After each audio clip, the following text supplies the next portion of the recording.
Hoy, las próximas dos clases se la vamos a dedicar a un texto de Hugo Acuña, se llama La invención de Costa Rica. El objetivo del texto, todavía no vamos a ver textos filosóficos como tales, porque los primeros textos que vamos a ver son los de Pío Víquez, los de los liberales, ¿verdad? Que ahí el material que vamos a trabajar es los escritos de Pío Víquez y eh, los poemas de Aquileo Echeverría, ¿verdad? Eso yo les había dicho que tiene una explicación. La explicación es que en realidad en mi corazoncito yo siempre tuve que haber estudiado literatura, pero no terminé estudiando filosofía. No, mentira, no es la razón. La razón es que a lo largo del tiempo que yo he dedicado a este curso, que llevo algún tiempo dándolo, ¿verdad? El curso antes el que inventó el curso es Arnoldo Mora, eh, que bueno, que yo tengo una mirada, considero como bastante diferente a como Arnoldo ve este pensamiento costarricense, pero Ángelo dice que no se escucha bien. ¿Me pueden confirmar, Ariela, María o Cris, si se escucha bien o mal? Profe, se escucha cortado. Se escucha muy A mí me cortado. pasa lo O mismo, como sí. una interferencia. Se escucha muy cortado. Sí, Mm, mm, déjenme ver. Todavía. Si hablo más lento. Ahorita se escucha bien. ya lo escucho mejor. María, Cris. Se escucha mejor, sí. Ok. Sí, yo creo que es que no puedo hablar muy rápido. Bueno, ahí vamos con paciencia, ¿no? Que es la nueva virtud con la mediación virtual.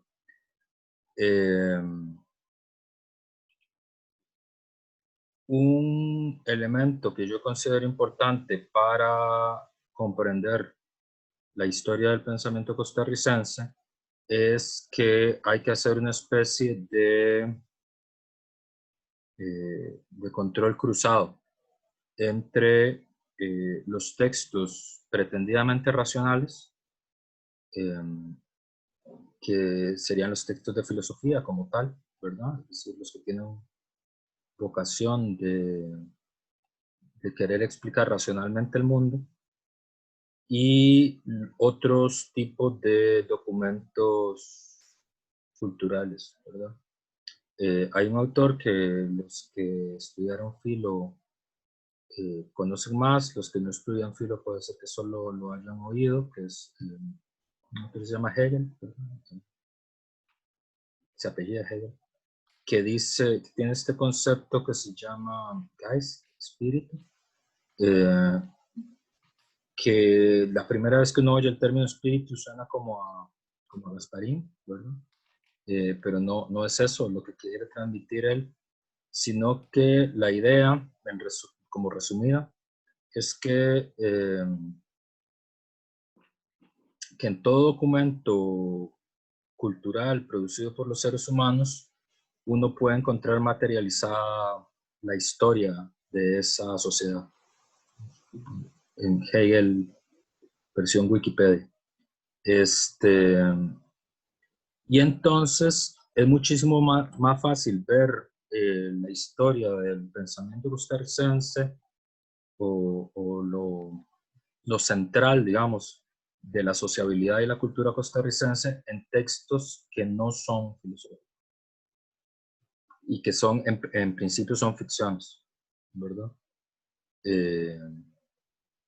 Por ejemplo, ¿en cuáles? En las poesías, en la literatura.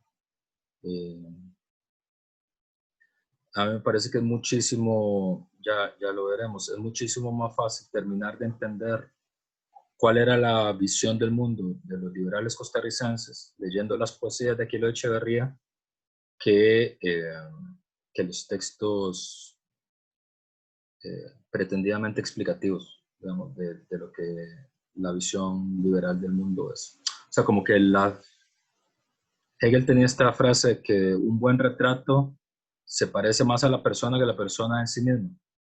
¿Verdad? Es una frase famosa de la estética.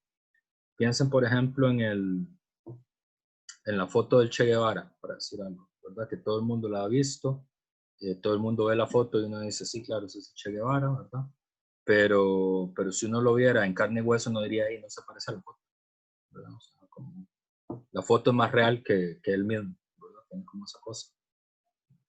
Entonces, en muchos sentidos, la literatura es más real que los textos pretendidamente reales. Pero todavía nos falta un tramito por hacer, que es el tramo de la invención de Costa Rica, ¿verdad? Que es lo que vamos a intentar resolver hoy. Lo primero que yo quería que viéramos es cómo aparece en uno de los grandes poetas centroamericanos, todavía en el año 60, estos son dos poemas de Roque Dalton, que es el poeta nacional de El Salvador, que es una cosa muy curiosa porque es el poeta nacional de El Salvador, pero fue perseguido toda su vida. Entonces, digamos, la mayor parte de su vida pasó exiliado de El Salvador. Y hoy se le considera el poeta nacional de El Salvador, es uno de los, no sé, 3, 4 grandes poetas que tiene Centroamérica, ¿verdad? Que tiene así talla universal. Y estos textos son de 1960, y a mí me parece que todavía, para que vean en esta literatura de los años 60, los temas básicos que Taracena Arriola registra en el texto que ustedes estudiaron de él se mantienen. O sea, eso no ha desaparecido de la cultura centroamericana, ¿verdad? Entonces, en este poema, que es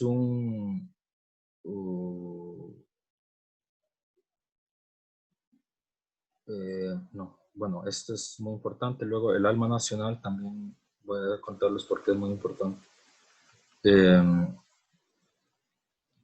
Aquí, ¿verdad? En el gran despecho dice, empieza diciendo, país mío, no existes. Solo eres una mala, bueno, pido de antemano disculpas, no, yo nunca he sido muy bueno declamando. O sea, Camilo es el que es bueno declamando poesía en la escuela, yo soy malísimo. Pero en todo caso no es por la poesía, sino es como por lo que nos permite ver la poesía, que quiero que vean, ¿verdad? Entonces dice, país mío, no existes, ¿verdad? Recuerden lo que dice Taracena Arriola, no hay sentimiento nacional. ¿Qué es lo que dice Dalton, ¿verdad? En el poema? No existes, ¿verdad? El Salvador no existe. Solo eres una mala silueta, una palabra que le creía al enemigo. Antes creía solamente que eras muy chico. Aparece ese problema otra vez, el de la geografía, el del país diminuto, el problema del país sardina, ¿verdad? Que aparecía en Arevalo Martínez también. Antes creía que solamente que eras muy chico y que no alcanzabas a tener una vez norte y sur, pero ahora sé que no existes y que además parece que nadie te necesita. No soy yo hablar a ninguna madre de ti, ello me alegra, porque prueba que me inventé un país, porque aunque me deba entonces a los manicomios, soy pues un diosecillo a tu costa. Quiero decir, por expatriado yo, tú eres expatrio, ¿verdad? Entonces, este poema a mí siempre me ha parecido, además de muy lindo, como muchos de los poemas de Dalton, que mantiene las temáticas básicas del problema de los centroamericanos, ¿verdad? La ausencia de unidad, el país pequeño, la idea de la fragilidad, ¿verdad? La idea de algo que se puede quebrar en cualquier momento, se puede disolver en cualquier momento, ¿verdad? Y aquí lo mismo, ¿verdad? Este poema además es muy dramático y es muy importante conocerlo en tanto que centroamericanos, ¿verdad? Porque este poema, El Alma Nacional, es el poema que escribe Roque Dalton, lo escribe en la Penitenciaría Central de El Salvador, en octubre de 1960, y es el poema que escribe la noche antes de que se cumpliera su condena a muerte, ¿verdad? Dalton estaba preso y estaba condenado a ser fusilado por la dictadura del general Sánchez Hernández en ese momento. Y, digamos, es el último poema que escribe sabiendo que va a morir mañana, ¿verdad? Y sin embargo, como todo en El Salvador, él no muere ese año porque, bueno, los que conocen un poco más la obra de Dalton muere en 1975, o sea, 15 años después. Eh, y lo que pasó es que hubo un temblor y el muro de la penitenciaría se cayó y entonces escapó. Y eso es el tipo de cosas que pasan en El Salvador. Y por eso muchas de las mejores obras de la poesía salvadoreña se salvaron porque tembló y se cayó una pared. Bueno.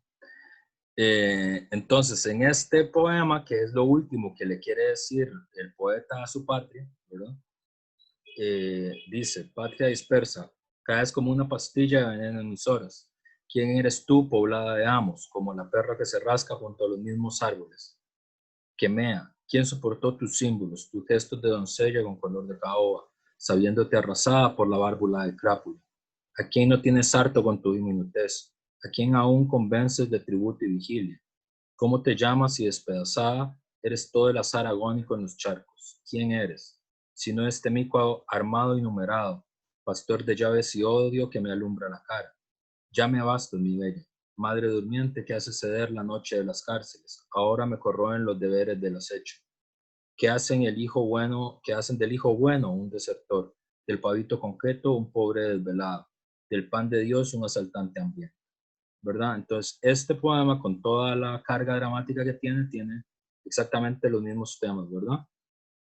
Es decir, el tema de la patria dispersa, ¿verdad? De la diminutez, de la violencia de las élites nacionales, del carácter antinacional, digamos, de las élites que construyeron nuestros países, ¿verdad? Y esos temas que están más desarrollados en Taracena Arriola, pero Taracena Arriola está hablando de 1824 y 1825, ¿verdad?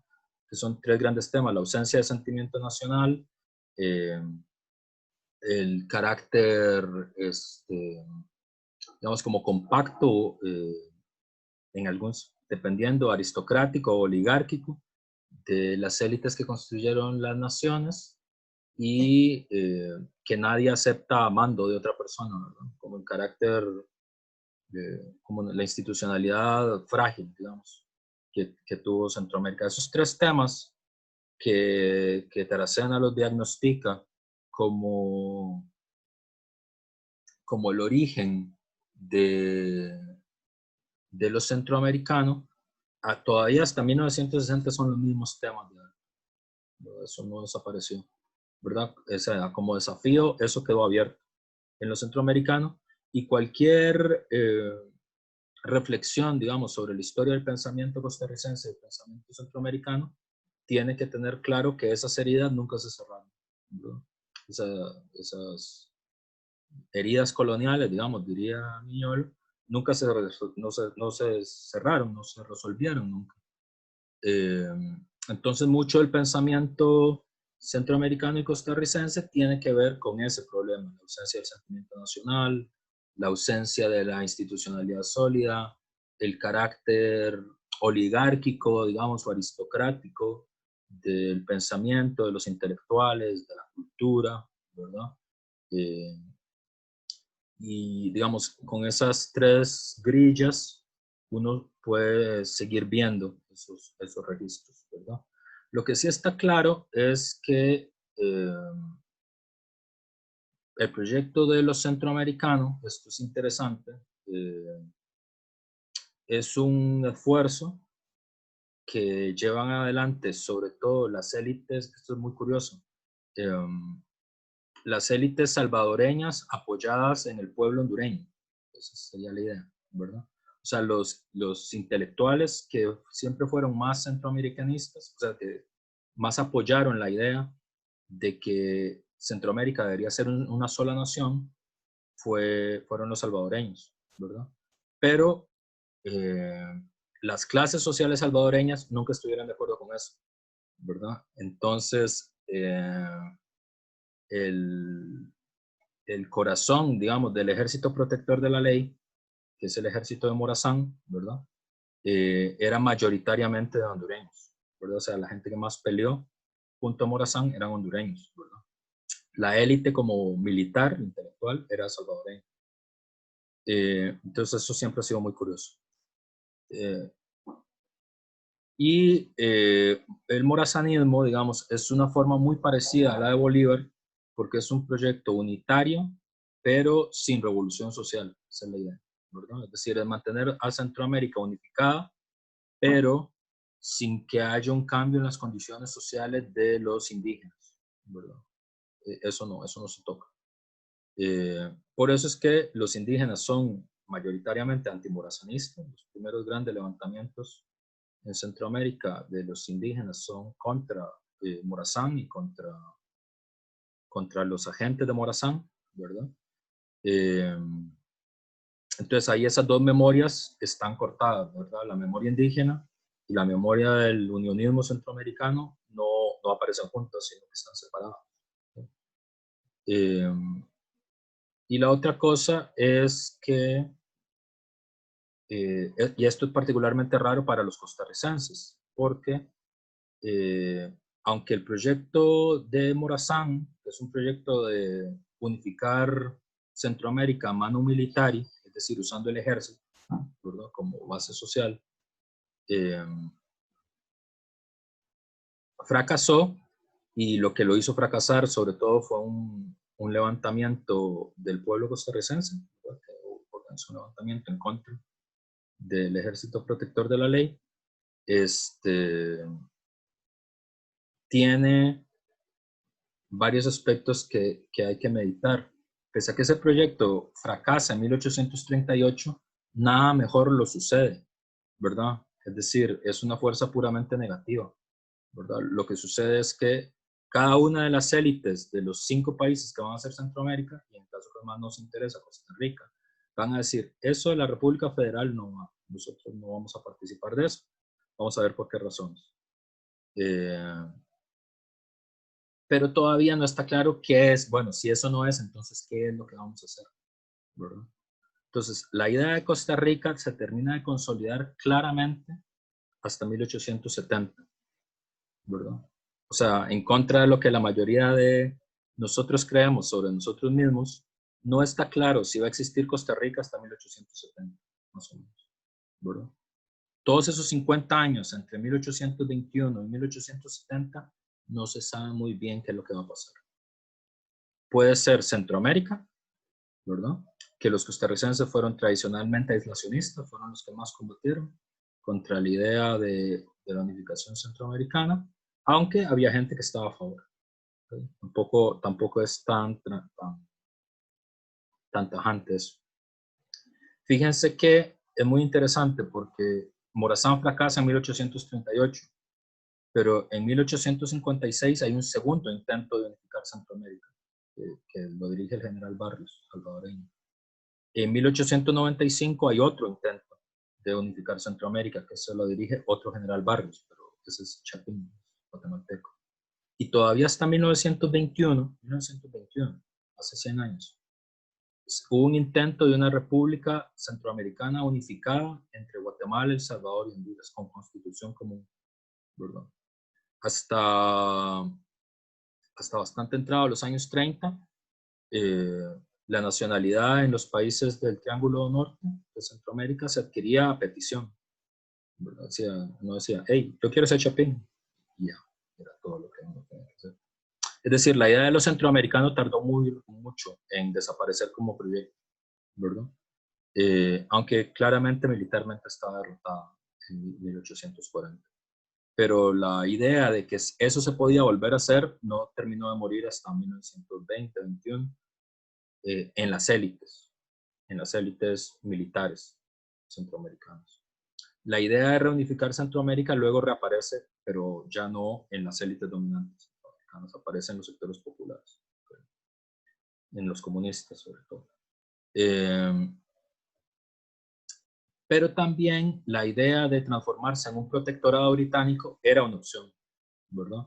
Entonces estábamos dentro, como en una bifurcación, las élites costarricenses estaban en una bifurcación que podía ser regresar a ser Centroamérica, con el problema de que no les gustaba mucho, ser un protectorado británico, que eso parece que fueron los británicos a los que no les interesó mucho, o intentar construir Costa Rica, ¿verdad? Al final lo que triunfó fue construir Costa Rica, ¿verdad? Pero para eso se ocupó un camino un poco largo. Y la otra cosa que yo quería que viéramos, que tiene que ver con la lectura de Víctor Hugo Acuña, es que la idea de lo nacional, la versión romántica de la filosofía de la nacionalidad, supone que hay como una especie de esencia de lo nacional, ¿verdad? Que explica todos los actos de la nación, ¿verdad? Entonces voy a mostrarles un texto que a mí me parece modélico de esta forma de entender el problema.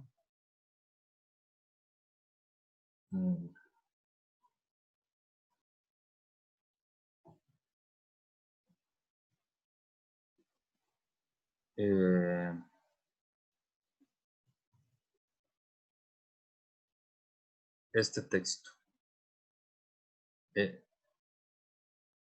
Van a ver que esto tiene un punto. Esta es la parte donde ustedes se preguntan exactamente qué es lo que el profesor quiere indicarnos.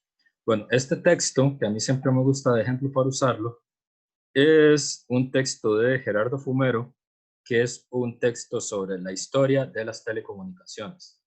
Es un libro sobre la historia de los teléfonos, que yo tengo la impresión que solo nos los hemos leído yo y Gerardo Fumero, probablemente. Y bueno, la hija de Gerardo tal vez también se la leído. Gerardo Fumero es un señor que ya está pensionado, digamos, es una especie de intelectual del movimiento sindical y el movimiento popular, porque él fue dirigente del sindicato de ingenieros del ICE durante la lucha contra la apertura de las telecomunicaciones en el 2007, pero también estudió sociología por su cuenta, digamos, como un hombre autodidacta, formado, que en realidad en lo que trabajaba era en la industria eléctrica, ¿verdad? Pero se tomó como la delicadeza de hacer una historia de Lisa y todo eso. Entonces llama la atención porque es un libro sobre la historia de los teléfonos, ¿verdad? Pero a mí me llamó la atención no tanto por el libro, que es en general interesante, digamos, hay muchas cosas que yo no sabía sobre la historia de los teléfonos, pero la clave es este problema de la esencia de lo nacional que aparece.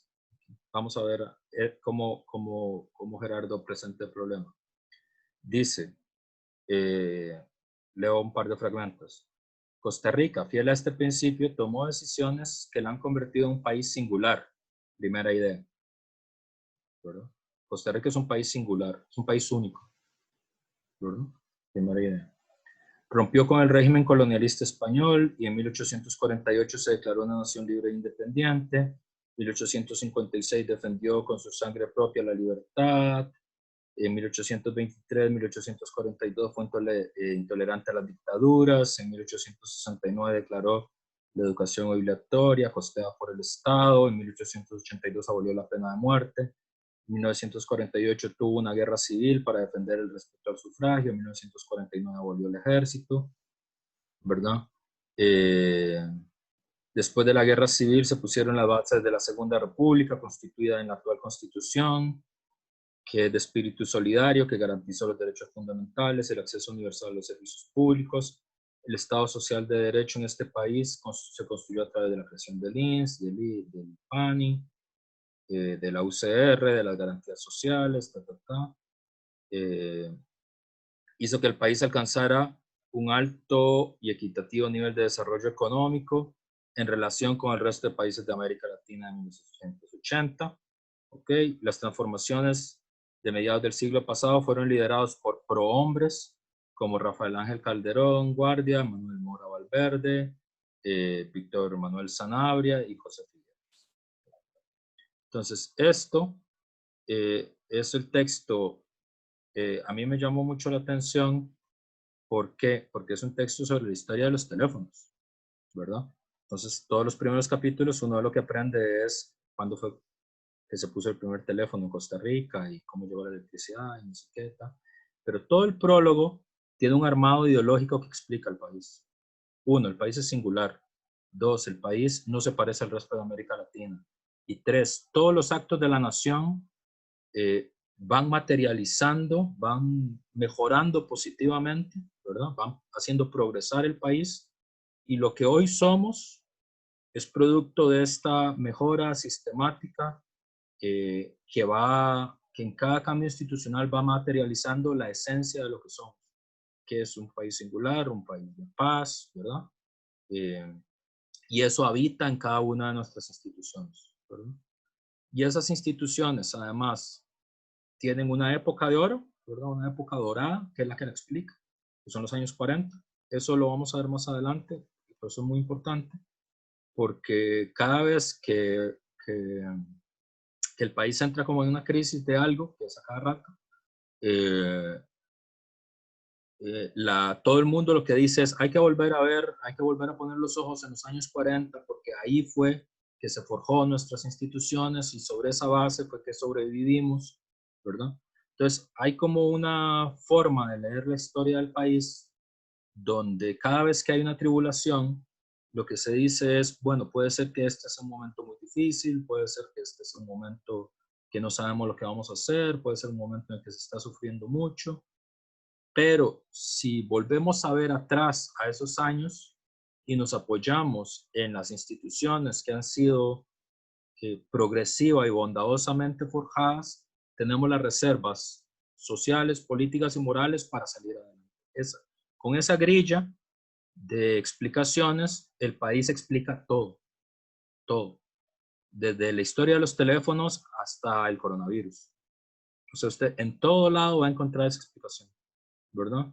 Es el sentido del discurso del rector en el 80 aniversario, es el prólogo del libro de Gerardo Fumero a la historia de los teléfonos, es las intervenciones de Daniel Salas cuando salía en las conferencias, porque hace rato no sale,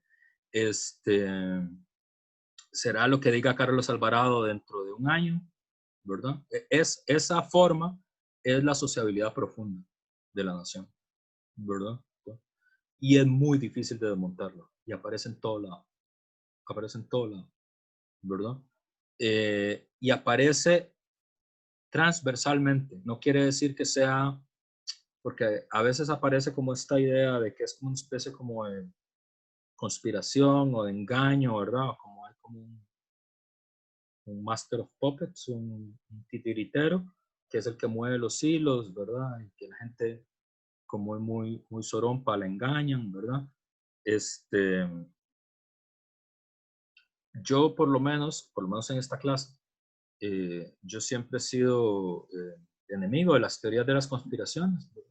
No me parece que ayuden, no porque no existan conspiraciones, las conspiraciones existen, sino porque las teorías de la conspiración no explican nada, ¿verdad? Es decir, no ayuda a comprender el mundo. Primero, porque supone que hay como una élite escondida, que es la que domina el mundo y que es la que mueve las cuerdas del mundo, pero normalmente las élites actúan en público, o sea, no necesitan esconderse para hacer lo que tienen que hacer. Y además, supone que los seres humanos no somos sujetos de nuestra historia, es decir, que la gente es tan tonta que se deja engañar, ¿verdad? Entonces, por lo menos en esta clase,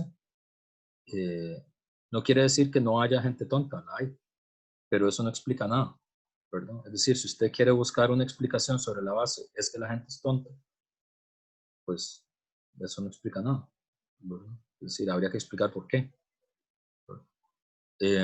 Entonces, aunque uno esté tentado a veces en dar esa explicación no la vamos a aceptar incluso. ¿verdad? Porque aunque fuera verdad, todavía habría que explicar por qué es que es así, ¿verdad?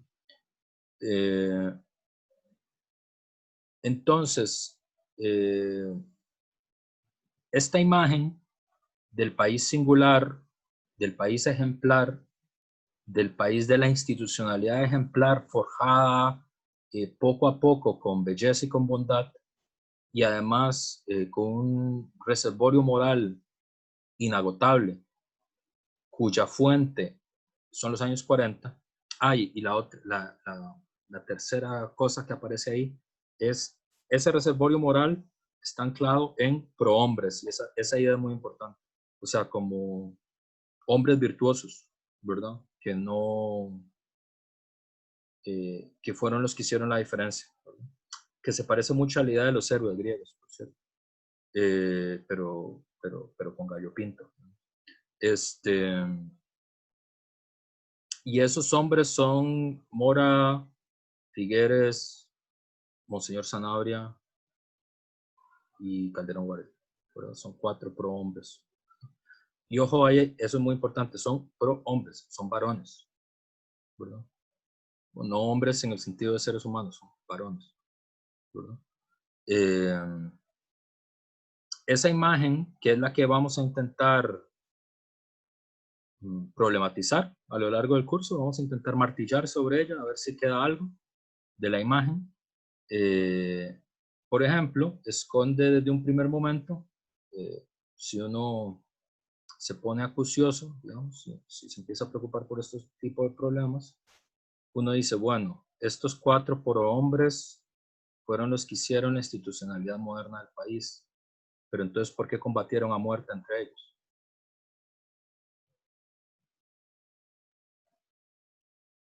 Y ahí la imagen se empieza a quebrar, ¿verdad? Porque hay algo ahí que no están contando, ¿verdad? Ese algo que no está siendo contado es lo que vamos a intentar trabajar en el curso, ¿verdad? Es decir, la parte, no el monumento, que el monumento todo lo podemos ver, sino las grietas del monumento. Eso es lo que más va a interesar en el curso. Pero para eso hay que regresar un poco más atrás. Bueno, además del de Gerardo, yo quería mostrarles al otro lado del espectro ideológico, para que vean que es una cosa compartida. Entonces, ya les mostré el texto de Gerardo Fumero. Ahora vamos a ir al otro lado. Este texto es un texto de Óscar Arias Sánchez, ¿verdad? Que se le considera hasta nuestros días uno de los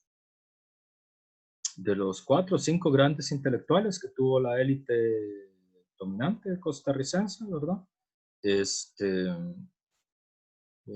Fue el presidente del país en 2 momentos, digamos, donde las castañas tronaban, ¿verdad? Que fue durante la Guerra Centroamericana y durante la aprobación del Tratado de Libre Comercio. Y este texto es del año 2000, ocurría en un momento clave. Él ya era expresidente, pero todavía no podía volver a ser presidente, porque había una prohibición constitucional para hacerlo, que luego fue levantada, para que él pudiera ser presidente. Y este texto lo da, porque existe una cosa que se llama la Fundación Arias para la Paz, que es una fundación que se empezó con el dinero que él recibió por el Premio Nobel de la Paz del año 86. Y fíjense que aquí él está hablando sobre, este es el año 2000, ¿verdad? Es 6 años antes del texto de Gerardo Fumero que vimos. Y se los voy a dejar esto dentro de los materiales del curso para que lo vean, pero fíjense cómo razona Arias Sánchez. Dice, quisiera preguntar a mis compatriotas si hubo alguna vez, porque lo que estaba haciendo es explicando la importancia de la abolición del ejército, ¿verdad? Quisiera preguntar a mis compatriotas si alguna vez otro acto de los costarricenses que nos acercara más a la posibilidad de ocupar un lugar en la lista de los grandes pueblos de la historia. Estoy seguro que nuestra futura grandeza estará basada en esa pasión civilizadora que nos llevó a aquel extraordinario momento del 1 de diciembre de 1948. Esto es el complemento de la singularidad, ¿verdad? El país no solo es singular, sino que además es ejemplar, ¿verdad? Le da ejemplos al mundo, ¿verdad?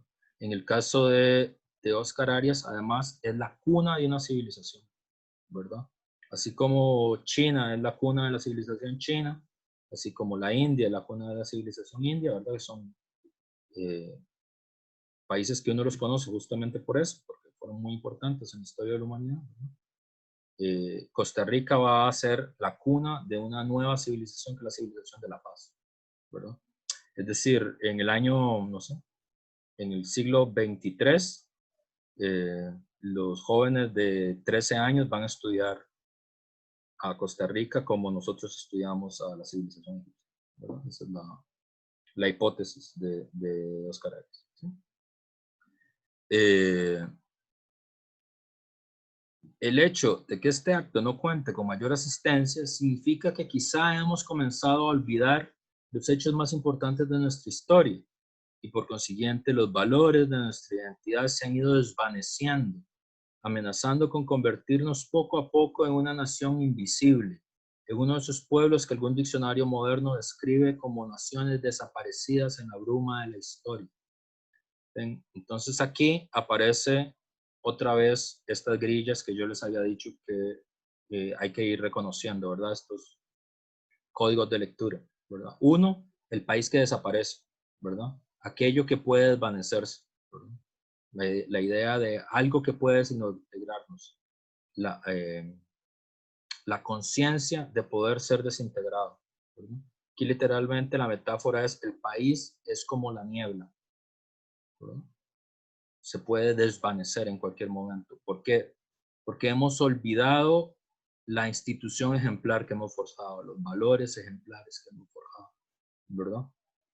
Entonces, en el mismo momento que dice, es un país ejemplar, es un país que tiene la importancia de Egipto o de China, ¿verdad? Lo que pasa es que en este momento de tribulación, que es el año 2000, es hace 20 años, ¿verdad? Hemos olvidado lo que somos. Pero si volvemos sobre eso, sobre los años 40, vamos a tener las energías morales para salir adelante, ¿verdad? Fíjense que está hablando hace 20 años de otra cosa, no sé, de la aprobación del Tratado de Libre Comercio, que era lo que se está empezando a discutir en el país. No, de los desafíos de la globalización, antes del Tratado de Libre Comercio. Los costarricenses tendríamos que trabajar y reflexionar mucho para dar con nuestra propia respuesta, pero no comenzamos de cero. Nuestra condición de pueblo desarmado nos confiere una inigualable oportunidad de reafirmación, una fuerza moral indiscutible, un antídoto contra la uniformidad. No hay diferencia más ennoblecedora que la que no se alimenta de la hostilidad hacia los demás. En diciembre de 1948, Costa Rica decidió convertirse en la antítesis de la hostilidad y con ello adquirió la fuerza moral que la faculta para ser ejemplo y consolidar su identidad. Por ello es alarmante que hoy la mayoría, especialmente los jóvenes, desconozca el significado de la importancia de aquel hecho. Los jóvenes de este momento son la gente que está gobernando el país. O sea, el presidente del país, cuando se emitió este discurso, tenía 20 años.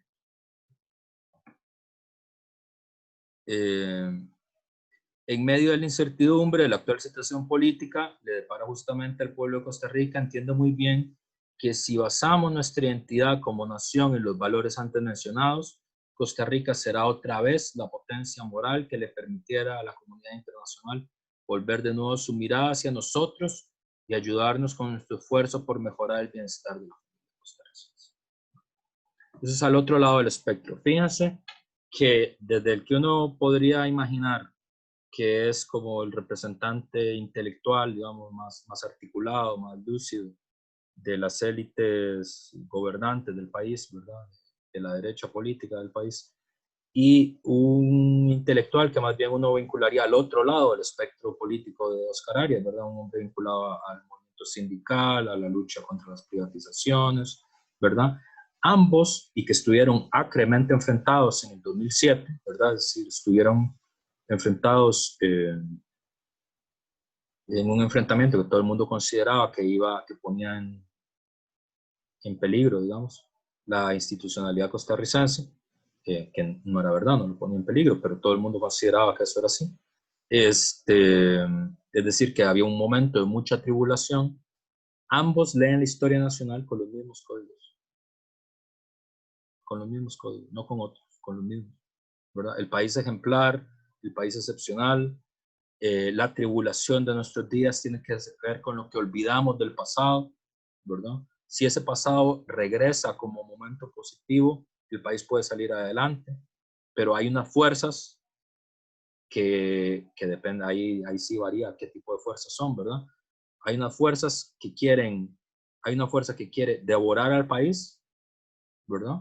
La conciencia de ser devorado, o hay una fuerza que quiere disolver al país, la conciencia de poder ser disuelto, que hay que vencer en este momento para poder seguir adelante y volver a transformarse en el país singular y ejemplar que siempre hemos sido, ¿verdad? Esa es la grilla con la que se lee la historia nacional, ¿verdad? Y es súper conocida, súper compartida por todos los costarricenses y entendemos perfectamente esa interpelación cada vez que la oímos, ¿verdad? Y cada algún tiempo, si a eso le sumamos algo que tenga que ver con la selección de fútbol, puede ser que lloramos eventualmente, ¿verdad? Bueno, ese fue otro gran evento que se ha leído con la idea de la singularidad y la ejemplaridad y el país que le da el ejemplo al mundo y todo esto, ¿verdad?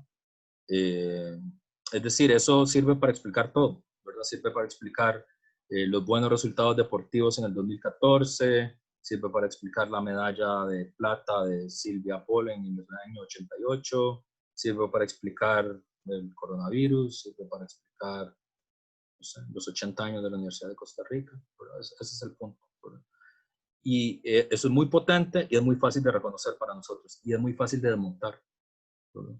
Es decir, nos es muy fácil que nos interpelen así, nos es muy fácil como convencernos o emocionarnos, digamos, para bien o para mal, con este tipo de interpelaciones, pero nos es muy difícil ver dónde le están vendiendo a uno la moto, ¿verdad? Digamos, dónde está el 10 con hueco, decía mi abuelita, ¿verdad? Entonces, un poco la lectura de Víctor Hugo Acuña nos va a ayudar a intentar ver cómo se fue forjando esa idea, ¿verdad? Porque si ustedes, hay una cosa que dice Lévi-Strauss que a mí siempre me ha gustado mucho. Lévi-Strauss es un antropólogo que es un gran estudioso de los mitos, de los mitos religiosos, ¿verdad? Y Lévi-Strauss decía una cosa que a mí siempre me pareció muy lúcido, que decía, para aquel que vive en el mito es real, ¿verdad? Es decir, si uno va bueno, no sé si ustedes han ido alguna vez, es que son muy jóvenes, no sé, si alguna vez han ido al Museo Nacional, ¿verdad? O al Museo del JAE, que ahora no se puede porque hay pandemia, pero si alguna vez han ido, eh, en algunos, cuando las exposiciones están bien, hay exposiciones sobre los pueblos originarios costarricenses, como los bribres y así, ¿verdad? Entonces, y están bien explicadas, no están mal hechas. Entonces, por ejemplo, uno entiende que los bribres consideraban, por ejemplo, que el jaguar y el cocodrilo eran dioses, ¿no? No dioses simbólicos, sino el jaguar y el cocodrilo real, el que uno ve en el bosque, ¿verdad? El que ve en el lago. Y claro, uno, digamos, desde la educación en la cultura occidental, uno ve eso y uno dice, ay, mira, qué raro que alguien considere que un jaguar es, ¿no?, un dios. Claro, pero es que nosotros estamos fuera del mito, ¿verdad? Entonces, si uno está fuera del mito, uno logra ver los problemas del mito, ¿verdad? Uno puede decir, pero ¿cómo va a haber un dios que es un montón de gente? Porque hay un montón de jaguares. No, Dios es uno, no puede ser que sean muchos, ¿verdad? O ¿cómo va a ser un dios que se muere? Porque los jaguares se mueren, ¿verdad? Entonces, eso lo puede ver uno porque uno está fuera del mito, ¿verdad? Dentro del mito uno no lo ve, ¿verdad? Para quien vive en el mito es real. No es una invención, no es una fábula, no es una historia fantástica, ¿verdad? El mito es real. El jaguar es Dios, ¿verdad? Y entonces, para nosotros, el mito nacionalista funciona igual, ¿verdad? Es decir, para nosotros eso no es una ficción, no es una ficción literaria, no es un artefacto que se construyó, ¿verdad? Sino que eso es la realidad, es que el país así es, ¿verdad? Entonces, esa parte es la parte difícil, ¿verdad? Porque como nosotros estamos en el mito, es difícil. Hay una polémica, inclusive sobre si es posible estar fuera del mito, ¿verdad? Eh, entonces es muy difícil y además, si ustedes se fijan, inclusive en los momentos de mayor encono nacional, de mayor agresividad, de que parece que el país se va a dividir, ¿verdad?, sobre líneas insuperables, ¿verdad?, como fue en el 2007 con el Tratado de Libre Comercio, como fue, esto sí se tienen que acordar ustedes, no son tan jóvenes, en el 2018, ¿verdad?, el proceso electoral del 2018, que todo el mundo decía que era una herida que nunca se iba a superar, ¿verdad?, que el país estaba dividido a más no poder y eso, pero en realidad las dos fuerzas electorales que parecía que tenían el país polarizado a tope, tenían un montón de santos y señas comunes, muchas, ¿verdad? ¿Por qué? Porque para poder pelearte con alguien tenés que tener algo en común con él, si no, no te puedes pelear con él, ¿verdad? Uno no se pelea con lo que es completamente diferente, uno se pelea con lo que es parecido, ¿no? ¿Verdad? Para poder pelearte con alguien tenés que tener un piso en común con esa persona, tienes que tener un espacio en común con esa persona, tienes que tener un código en común para entender que están peleando, ¿verdad? Y que la pelea es real. Pero eso no quiere decir entonces que no tengas cosas en común, tienes un montón de cosas en común con esa persona, ¿verdad? Y eso es lo más difícil de ver, ¿verdad? Porque uno lo que ve es la pelea. Pero lo interesante es que esa pelea es posible porque hay cosas en común. El suelo es común, el piso es común, el lenguaje es común, los gestos son comunes, el anuncio de que viene una pelea es común, ¿verdad? Eso es lo que hay que ver. Sobre ese cemento es sobre el que tenemos que pensar, ¿verdad? No sobre la pelea, porque la pelea cambia. El país siempre está en el último momento de tribulación, ¿verdad? Es decir, yo llevo ya algún tiempo dando esta clase, pero llevo algún tiempo estudiando este problema, que es uno de los problemas que más me apasiona. Y en 20 años el país siempre estaba en tribulación. Siempre es la última pelea, el último momento, la última decadencia, el último hueco del que no vamos a salir nunca. Y se va reactualizando una vez, otra vez y otra vez y otra vez con los mismos códigos, ¿verdad? Se parece más al día de la marmota, digamos, que al apocalipsis zombie, digamos, ¿verdad? Porque en el apocalipsis zombie de verdad algo pasa y cambia todo, ¿verdad? En el día ¿no han visto el día de la marmota? ¿Cómo se llama? Bill Crystal. Bueno, el día de la marmota a mí me gusta mucho.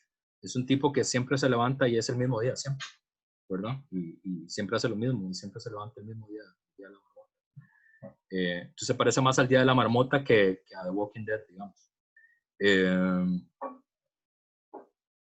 Lo que no quiere decir que no haya cambios efectivos, hay cambios institucionales, hay cambios sociales, pero para que haya un cambio tiene que haber cemento en común, materia en común, historia en común. Eso es lo que queremos ver. El artículo de Víctor Hugo Acuña sirve para ver cómo fue que se montó ese cemento, ¿verdad? No sirve para ver cómo es nuestra casa actualmente, ¿verdad? No es para ver cómo está adornada hoy la casa, sino para ver cómo fue que armaron la casa, cómo fue que armaron el piso, cómo fue que armaron el techo, cómo fue que armaron las paredes, ¿verdad? Que eso es lo más difícil, porque uno en la casa siempre piensa en, qué sé yo, en los cuadros, y en los libros nuevos, en, qué sé yo, la nueva funda que le compró a la cama, digamos eso. Para eso uno es en la casa, pero uno no dice, qué hermosas paredes, qué hermosa columna con la que construyó la casa. Por razón así, ¿verdad? Entonces, eso es lo que vamos a intentar ver ya en la segunda parte de la clase, porque la gracia es pensar cómo fue que inventaron Costa Rica, ¿verdad? y sabiendo que por lo menos en toda una primera parte, ya con esto termino, es decir, todo el texto de Acuña y todo el liberalismo, ¿verdad? Son sobre todo, y esto reténganlo porque esto es importante, son sobre todo el pensamiento filosófico, político, cultural de las élites costarricenses, ¿verdad? Es decir, en realidad lo que sabemos de cómo pensaban los sectores populares es difícil de saber y hay poco material, ¿verdad? Es más difícil. Tenemos más claro cómo razonaban las élites nacionales. Para poder tener más idea de cómo razonaban los sectores populares, hay que ir ya a después de 1870. Ahí sí ya hay más idea, ¿verdad? Pero toda una primera parte no tenemos muy claro, eh, o sea, no hay tanto material como para saber qué pensaban los sectores populares. Ese sesgo es importante que lo tengan claro, ¿verdad? Porque no siempre los gobernantes piensan lo mismo que los gobernados. Eso es, ahí hay una mediación, ¿verdad? Hay un suelo en común, pero no siempre es igual. Pero el problema es que en todo este primer periodo, 810 hasta 870, no es muy, no pisamos suelo muy firme para saber qué pensaban los sectores populares. En cambio, sí tenemos más claro qué pensaban las élites.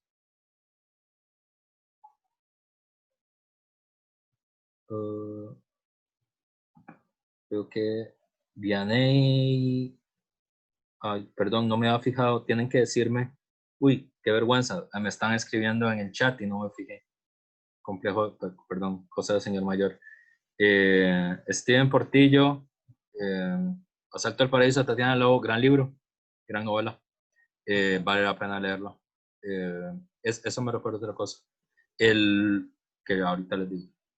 El libro de Gerardo Fumeros del año 2006. Creo que es escrito en 2006, publicado en 2007. Y Vianney nos recomienda, bueno, sí, los artículos de David Díaz, La invención de la tradición, la fiesta de la independencia nacional sobre la construcción del Estado costarricense, y también el libro de Rafael Ángel Martínez, Imágenes del Pueblo, que son buenos complementos para Víctor Hugo Acuña. Sí, digamos, los que más han trabajado eso, digamos, ahí la gente de Filo estamos un poco en deuda, ¿verdad? Los que más han trabajado sobre eso es justamente la gente de Historia. Por eso los primeros artículos que leemos son cosas de historia. Bueno, el curso es Historia del Pensamiento Costarricense. Entonces, hay toda una parte de historia, ¿verdad? Y ya luego que cerramos aquí, hay más como textos de filosofía en el sentido más tradicional del término, ¿verdad? De filosofía, de literatura, ambas cosas. Bueno, voy a hacer el corte de la mañana. Solo para confirmar, en esta hora se escuchó bien la clase y eso. Sí, pero ahorita sí estaba bajando un poco la señal, pero ya se estableció, o sea, su señal. Sí, yo creo que puede ser, puede haber sido un bajonazo de la internet que avisa. Pero porfa o sea, si se empieza a cortar o suena raro, porfa me avisan, que hay que tenerle paciencia al señor mayor en esto. Yo sé que ustedes ya hacen mucho sacrificio haciendo esto, pero además tienen que tenerle paciencia al señor mayor. Entonces voy a hacer el corte de, a mi oficina, que Ali me había desplazado. Entonces, de Invención de Costa Rica.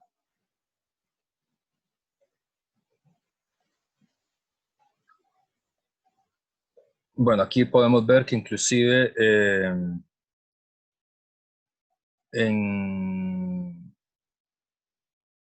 en lo que respecta a quienes aparecen como profundamente enfrentados entre sí, tenemos un suelo común. El texto de Víctor Hugo Acuña nos permite ver la forma en la que se ha inventado, se ha fabricado la diferencia entre Costa Rica y el resto de Centroamérica. Aquí es muy importante el concepto de invención de nación, de fabricación, que es el que vamos a usar en este curso, ¿verdad? Fabricación no lo piensa en el sentido conspirativo, no es como un grupo de señores mayores que se reúnen en alguna cueva a inventar Costa Rica, ¿verdad? No es eso, sino que es un artefacto, ¿verdad? En la casa nosotros tenemos un montón de artefactos que ni notamos que están funcionando, ¿verdad? Como el Wi-Fi, por ejemplo. Pero son artefactos. Alguien lo tuvo que fabricar, alguien lo tuvo que inventar, alguien lo tuvo que pensar, alguien se tuvo que fijar que así funcionaba y lo usamos tanto y con tanta frecuencia que hasta se nos olvida que son artefactos, ¿verdad? Ayer, por ejemplo, con Alicia le estaba explicando que, por ejemplo, la bicicleta es una tecnología, ¿verdad? Y ella decía que no, porque no tiene electricidad, pero la bicicleta es una tecnología, es un artefacto, alguien la inventó, no nacimos con bicicletas, ¿verdad? Nada más que se nos olvida eso, o no lo pensamos, o nos parece que, que cuando uno dice fabricación es como otra cosa, pero en muchos sentidos nuestra nación ha sido inventada, ha sido fabricada en este sentido, ¿verdad? Y nosotros vamos a usar esa forma de entender el problema en el curso, también así lo entiende Víctor Hugo Acuña, nada más que Víctor Hugo es más tributario de la tesis de Benedict Anderson, ¿verdad? En su texto. Yo, como les había dicho, digamos, me parece más convincente el acercamiento de, de Aníbal Quijano, ¿verdad? Es decir, la diferencia no, la nación no solo es una fabricación, sino también es una experiencia compartida del poder, ¿verdad? Es decir, si no, no hay nación. O bien para luchar porque el poder se distribuya o de distribución real, ¿verdad? Allí donde no ha habido distribución del poder, donde no ha habido democratización real, difícilmente uno puede decir que hay una nación, ¿verdad? La Escuela de Historia ha hecho un gran aporte, ¿verdad? Que luego los filósofos se han un poco montado sobre ese trabajo de los historiadores en desmontar la historia nacional, digamos, un poco la nueva escuela histórica, que es la que de hecho Vianney citó a uno de los, digamos, referentes de esa tradición, que es David Díaz, ¿verdad? El actual director del Centro de Investigaciones. Otros nombres propios que son de esa misma, bueno, el que se considera como el fundador, ¿verdad? Es un canadiense que se llama Stephen Palmer, pero digamos Víctor Hugo Acuña, Iván Molina, David Díaz, están como en esa misma tradición, porque durante mucho tiempo la historia oficial se mezclaba con la ideología oficial del país, entonces era muy difícil como diferenciarlas, eso estaba como junto, ¿verdad? Por ejemplo, si ustedes revisan los textos de Carlos Monge Alfaro, que se considera como el historiador oficial del país, ¿verdad? Que la biblioteca que no hemos podido usar este semestre, se le lleva el nombre de él, ¿verdad? La Carlos Monge Alfaro.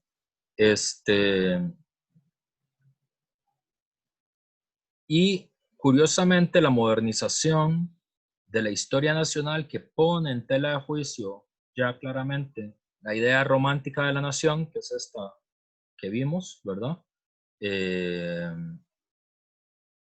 Coincide, y esto yo creo que es importante, yo creo que ya para nosotros es más fácil ver sobre la base de un estudio y una educación crítica, obviamente, los puntos ciegos de la ideología nacionalista, ¿verdad? De la visión romántica de la nación costarricense, justamente porque ya tenemos una distancia mayor y sobre todo porque a partir de 1990 el país inicia una modernización autoritaria, la cuarta gran modernización autoritaria del país, que convencionalmente nosotros le decimos a eso globalización, ¿verdad? Pero en realidad lo que es un proceso de modernización económica y social muy intenso, muy inconsulto, muy sin discusión, ¿verdad? Pero que modifica de tal manera la geografía económica y social del país que ya los rasgos más mitológicos de la ideología nacional se empiezan a desprender, ¿verdad? Se empiezan a ver más claramente que no coinciden con la realidad, ¿verdad?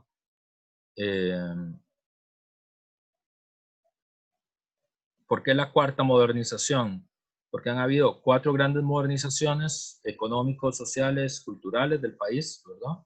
No quiere decir que haya cambios económicos hay cada rato, ¿verdad? Entonces, de todo tipo, ¿verdad?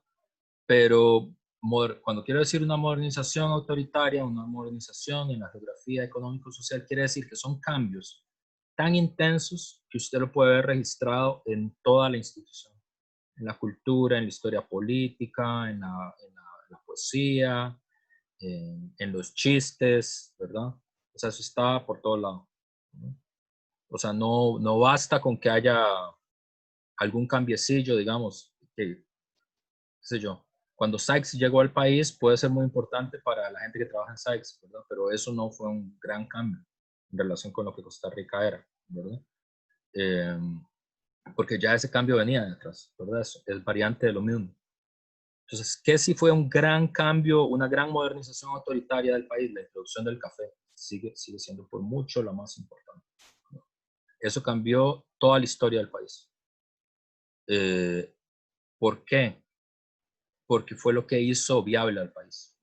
O sea, la conexión entre la decisión de las élites nacionales de aventurarse a construir Costa Rica y el café está íntimamente conectado, porque el café fue lo que le dio sensación de progreso a las élites nacionales, en el sentido moderno de la palabra progreso, en el sentido de, era lo que nos permitía considerarnos un país viable, era lo que nos permitía conectarnos con el mercado mundial, era lo que nos permitía empezar a establecer relaciones diplomáticas de nación a nación con las grandes naciones, y era lo que permitía el progreso. El café era lo que iba a hacer progresar el país, ¿verdad? En el sentido de que estos eran unos cambios económicos, institucionales, culturales, que podían ser muy dolorosos, y lo fueron terriblemente dolorosos, pero si se hacen, los beneficios de esos cambios van a ser compartidos por toda la población. O sea, el país va a progresar. Y nuestra idea del país y del progreso quedó conectado con el café hasta hace relativamente poco. ¿Por qué para ustedes es más fácil? Para la generación de ustedes es más fácil, creo que también para la mía, ver con más distancia digamos, los santos y señas de la ideología nacionalista oficial, porque el café desapareció como columna vertebral de la historia del país. Y eso es muy interesante, muy importante. No para la economía, sino para el pensamiento, ¿verdad? Bueno, para la economía también, obviamente, porque la economía del país se vertebró alrededor del café durante mucho tiempo, pero lo sustituyó otra cosa, ¿verdad? Yo les ponía un ejemplo, bueno, ahora lo vamos a ver a lo largo de la historia. Y esto todavía, hasta 1998, seguía siendo muy importante. Muy, muy, muy importante. Es decir, todavía al filo del siglo XX, el café seguía siendo muy importante en la historia del país. Y en los últimos 20 años dejó de serlo. Ya no más. Y eso es muy llamativo porque es un cambio muy violento, muy rápido, muy poco pensado y desde el punto de vista del pensamiento muy trascendente, ¿verdad? Eso pasó, eso es lo que nosotros convencionalmente le decimos el neoliberalismo, ¿verdad? Pero el último tramo del neoliberalismo costarricense, ¿verdad? Los últimos 20 años. Hay otra modernización, que es la construcción de la ciudad de San José, que es de los 20 a los 40, eso está muy centrado en el Valle Central, pero es muy importante porque es el momento del epicentro de las dos grandes reformas de los años 40, que siempre se presenta como si fuera una sola, pero en realidad son dos diferentes, ¿verdad? Y que es la del 42-43 y la del 48-49. Y luego hay otra modernización que es la de los años 50, que es una modernización autoritaria con hegemonía del Partido de Liberación Nacional, que son los que ganan la guerra, ¿verdad? Entonces eso les permite una hegemonía cultural que dura, no sé, como 50 años más o menos. Bueno, todavía sigue durando, de hecho, hasta nuestros días. Pero digamos, la nueva historia coincide con este cuarto gran proceso de modernización económica, ¿sí? Y a partir de ahí se empieza a ver con más claramente esta idea de la nación no como la esencia de lo nacional, como la esencia de lo que tiene el país, ¿verdad? Como la esencia de lo contrario a la cultura de la violencia, como escribe en el año 2000 Oscar Arias, ¿verdad? Sino como una invención, como un artefacto, ¿verdad? Entre 1870 y 1880 es cuando ya se confirma desde el punto de vista ideológico, desde el punto de vista filosófico, desde el punto de vista cultural, la idea de la identidad nacional costarricense, aunque esa imagen de la identidad nacional costarricense está centrada sobre todo en algunos elementos verosímiles del Valle Central, ¿verdad? Digamos, la incorporación de las costas a la identidad nacional es relativamente reciente y todavía eso está ahí por verse, ¿verdad? Es decir, es medio raro. Todavía, en el caso por lo menos de Limón, la incorporación nunca terminó de darse completamente, ¿verdad? Un poco porque la historia de Limón va a contramano de todas las santos y señas, digamos, de la ideología nacional, ¿verdad? Es decir, es una región muy marcada por la violencia estructural, por la historia de la inmigración semiesclava, ¿no? De chinos, italianos, jamaiquinos. No tiene nada que ver con ninguna historia del abriego sencillo, la historia de las plantaciones, ¿verdad? Conecta con la memoria de la diáspora africana, no con la memoria colonial, digamos, española. Hablan otro idioma, ¿verdad? Hablan inglés criollo. Entonces, no había forma de que eso calzara, ¿verdad? Hasta nuestros días no está muy claro dónde hacerlo calzar, ¿verdad? Aunque tengamos una vicepresidenta negra.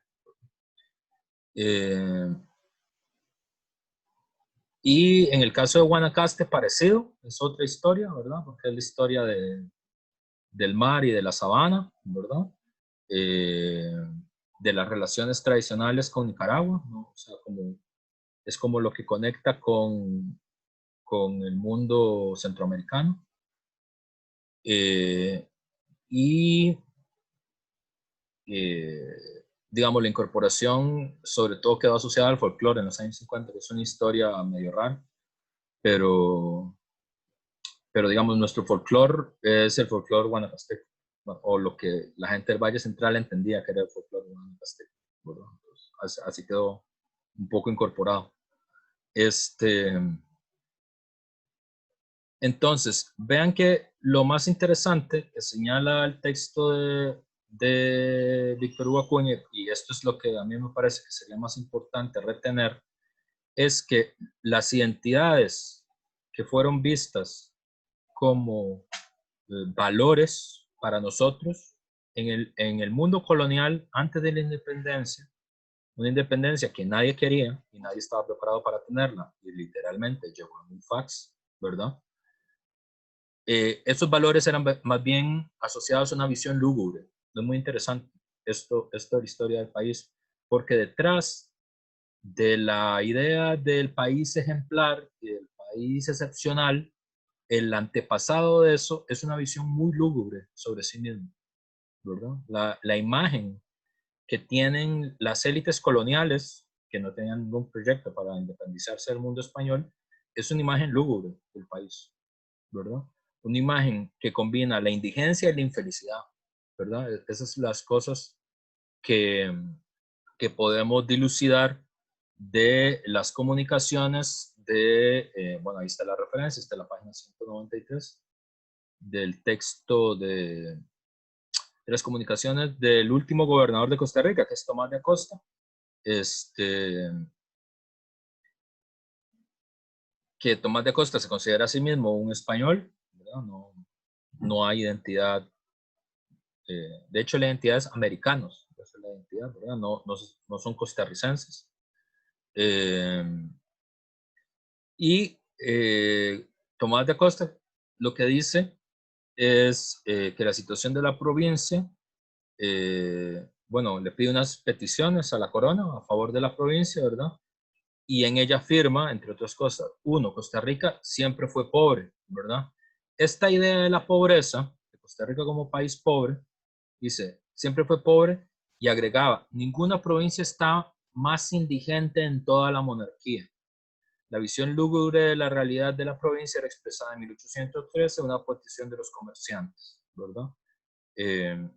Para que las autoridades de Guatemala no les prohibieran el comercio con Panamá. Según los informantes del documento, este partido, Costa Rica, este partido es el más infeliz de la provincia de Guatemala.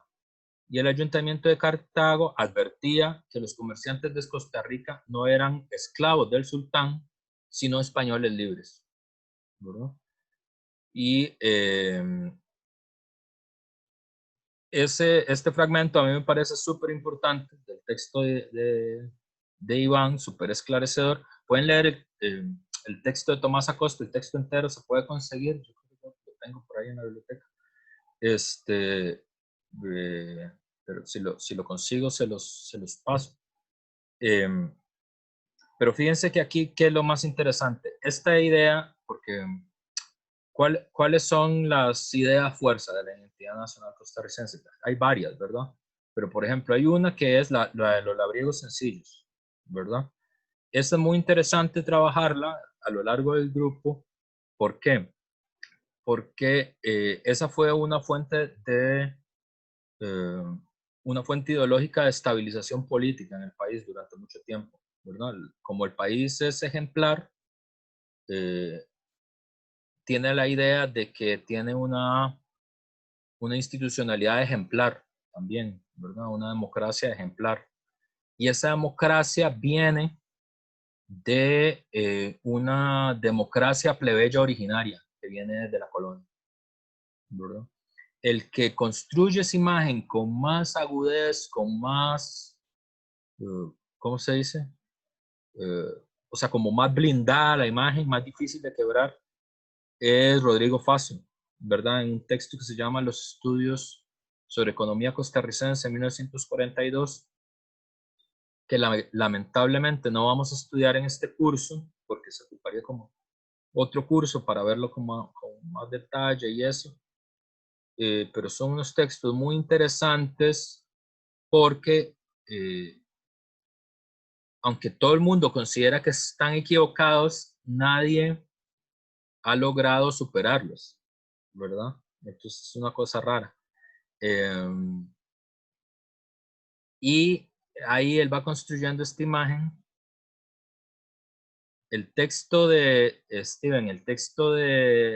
Rodrigo Facio se llama Estudios sobre la economía costarricense en 1942. Y es uno de los textos más importantes de la historia del pensamiento costarricense. Es uno de los textos más importantes de la historia del pensamiento costarricense. Es un texto muchas veces visitado y curiosamente hasta nuestros días me parece que no ha sido superado, aunque todo el mundo considera que no es verdad lo que dice. Una cosa rara. Ya les voy a explicar por qué eso. Rodrigo Facio va construyendo esta imagen de una especie de democracia colonial originaria. O sea, la razón por la que Costa Rica es tan democrática es porque la tierra estaba repartida y es un país de pequeños labriegos sencillos, pequeños productores. No es un país de grandes terratenientes, ni un país de terratenientes y siervos, ¿verdad? Esto explica por qué es que Guanacaste y Limón quedan por fuera de la ecuación siempre, según ustedes, es de Limón o de Guanacaste, ¿verdad? La historia de Guanacaste es la historia de los grandes latifundios. Es decir, eso no, cualquiera que tenga familia en Guanacaste sabe eso, y la historia de Limón es la historia de la plantación. Entonces, ahí no calza, no hay por dónde hacerlo calzar. Y el Valle Central también, nada más que es una forma peculiar, digamos, del latifundio agrocapitalista, que es el beneficio. Pero la idea del labriego sencillo fue una idea muy importante durante mucho tiempo, que fue vista de manera positiva, que quedó inmortalizada en casi toda la poesía bucólica, en casi todo el folclore costarricense, ¿verdad? Es el tema de Caña Dulce, ¿verdad? Es la milpa, los bueyes, el campesino solo, ¿verdad? Son los cuadros de Tomás Povedano también, para los que les gusta un poco la pintura, si no lo pueden buscar, ¿verdad? La casita pintada, la pequeña propiedad. Y bueno, ya aparece mucho, me parece, o sea, es fácil reconocer. Ahí es muy interesante porque ahí habría que decir dos cosas. Uno, la primera, que a mí me parece que esa es más fácilmente reconocible para nosotros y reconocible como falsa, porque gracias a la modernización autoritaria que empieza con el neoliberalismo costarricense, la idea del labriego sencillo se va, como metáfora de lo nacional, se ha ido desgastando. Es una de las metáforas que más se ha desgastado, ¿verdad? Porque en el neoliberalismo la sencillez y la pobreza son un defecto del carácter, ¿verdad? Eh, ¿Verdad? Por eso es que, como dice nuestro señor presidente, en medio de esta crisis sanitaria, económica y social, lo más importante es reinventarse, ¿verdad? Entonces, en esa imagen, quien no puede reinvertirse es culpa de él mismo. ¿Quién más va a ser? ¿Verdad? Entonces, la sencillez y la pobreza no son un valor para el neoliberalismo, ¿verdad? Son un defecto en el carácter. La gente sencilla y la gente pobre debería no ser sencilla y no ser pobre, y debería tener valores de consumo cosmopolita, ¿no? Qué sé yo, de 5.0 de generación, ¿verdad? O sea, como toda la mercadotecnia cultural que hay alrededor de, o había alrededor de Barrio Escalante, ¿verdad? Toda esta idea de lo nuevo, ¿no? Todo esto, ¿verdad? El último grito de la moda, de la comida, de la técnica, de la comunicación, ¿verdad?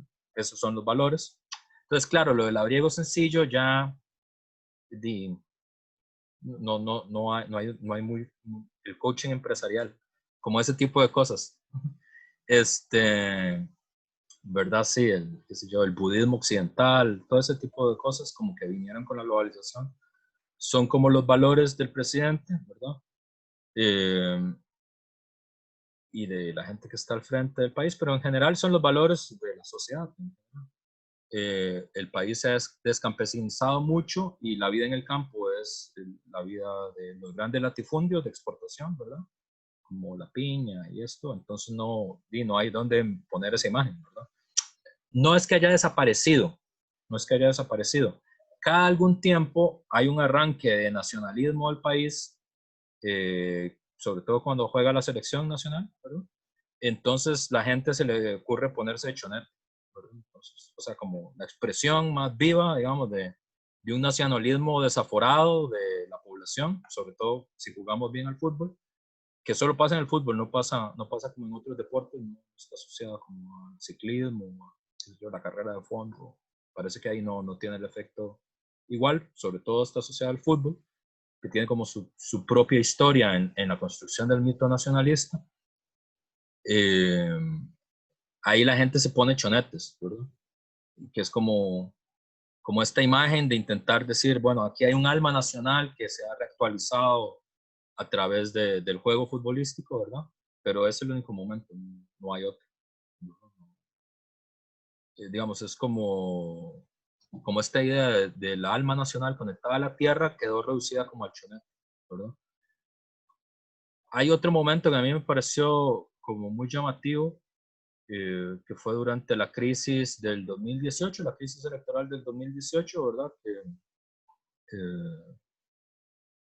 Que la mayoría de la población, bueno, no sé si la mayoría de la población, un segmento importante de la población consideraba que si no ganaba la alternativa que ganó, el país se iba a transformar en una especie de teología, en una teocracia medieval o algo así.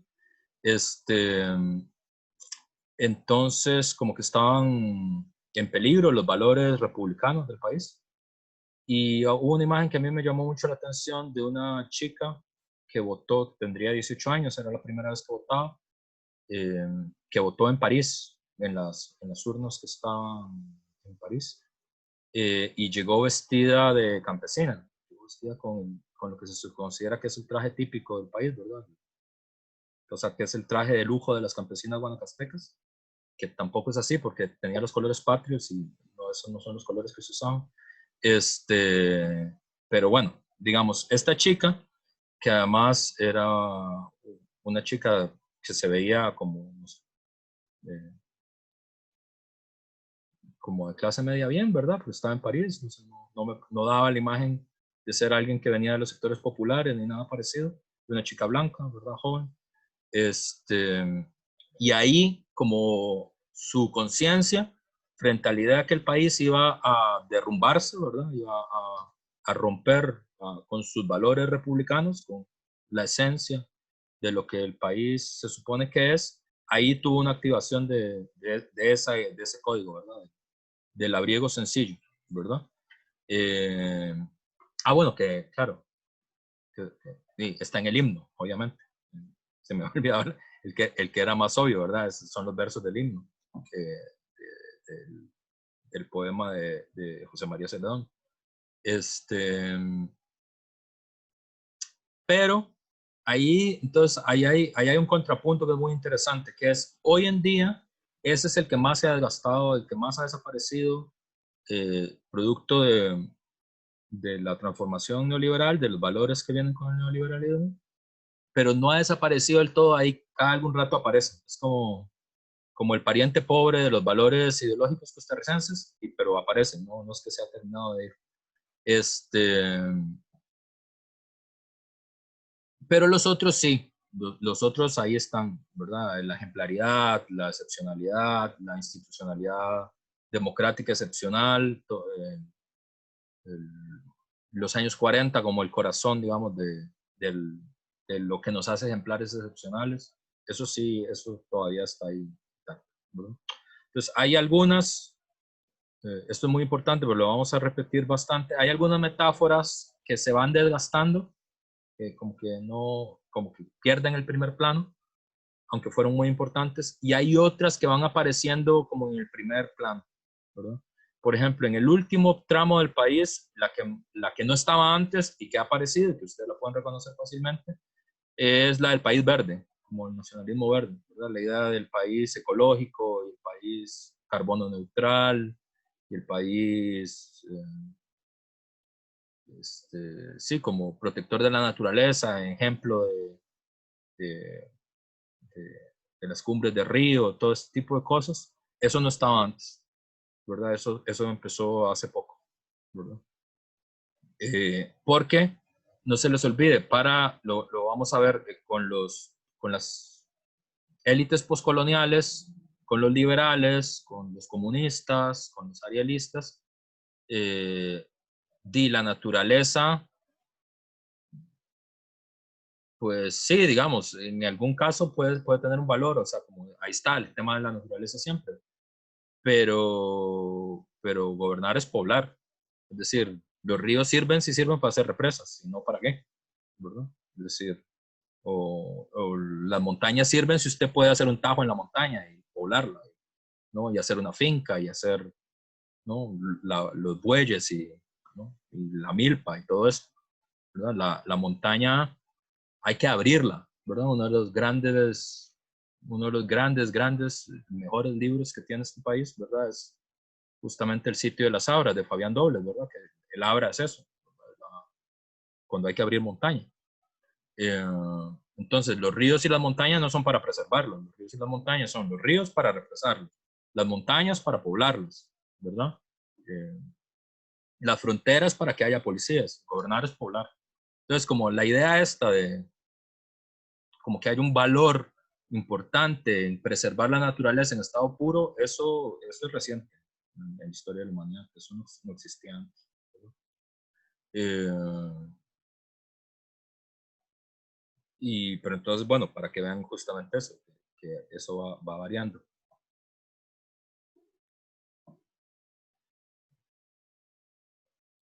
Bueno, y lo último, justamente también con esta idea de la pobreza, es que, ay, me metí en la cámara, que fíjense que eso, que fue un valor que duró mucho y que fue muy importante en la historia de la construcción nacional, antes de que hubiera independencia, que el imperio español se desplomara, eso era un disvalor, era lo contrario, ¿verdad? O sea, la imagen no era el labriego sencillo, la imagen era la indigencia, ¿verdad? La imagen era el país más infeliz, más pobre, más maltratado, con menos comercio, ¿verdad?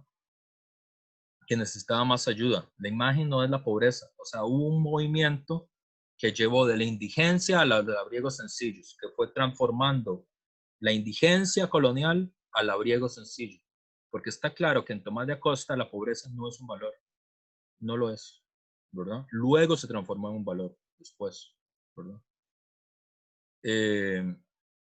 Y bueno, y ahí aparece el otro problema que siempre fue como siguiendo la tradición materialista histórica, ¿verdad? El punto el profesor también tiene derecho a tener su corazoncito.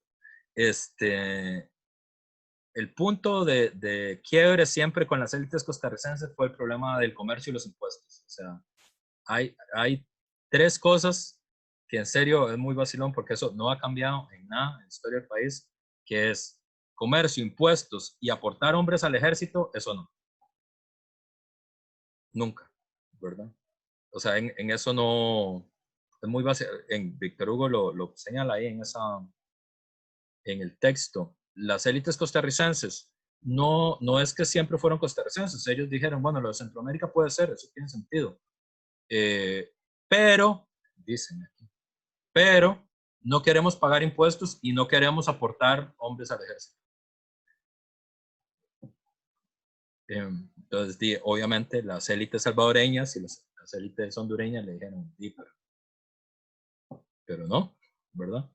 Es decir, es como, no sé, si a alguno de ustedes les gusta jugar fútbol 5, así es como el que dice, bueno, vamos a jugar fútbol 5, pero yo no pongo, ¿verdad? O sea, yo solo voy a jugar. Y no, todo el mundo pone cuando va a jugar, no se puede, ¿verdad? Es decir, es como, si no sirve para una vez en fútbol 5, tampoco aplica para construir un Estado nacional, no se puede, ¿verdad? Sobre todo porque, bueno, las amenazas, digamos, de posible agresión externa que podría venir de Inglaterra, de Colombia o de México, era una amenaza real, no era como una guerra hipotética que podía ocurrir en el futuro, sino que era una cosa que realmente podía ocurrir en cualquier momento.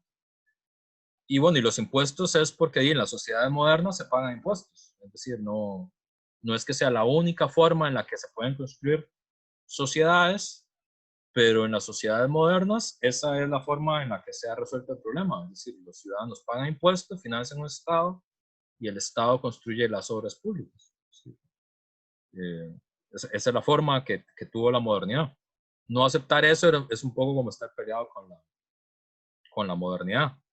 Pero bueno, las élites costarricenses nunca han querido pagar impuestos desde antes de que fuera Costa Rica, inclusive. Eso es muy vacilón. O sea, la idea de que ya pagan demasiado es una idea anterior a Costa Rica. Entonces, no, digamos, en eso Steven Aronson y la Florida Ice Farm no han inventado nada, no es una tradición vieja, ¿verdad? Supongo que han seguido la polémica, ¿no?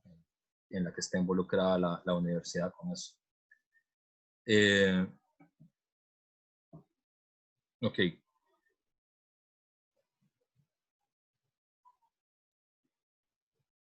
Aquí la clave es la falta de conciencia como sinónimo de pobreza y como seña de identidad. Ahí sí, digamos, lo que luego va a ser como el nacionalismo costarricense de las élites, al principio es visto sobre todo como quejas contra Guatemala y Nicaragua, ¿verdad? O sea, la materia prima ideológica es sobre todo un principio de deseos de autonomía, ¿verdad?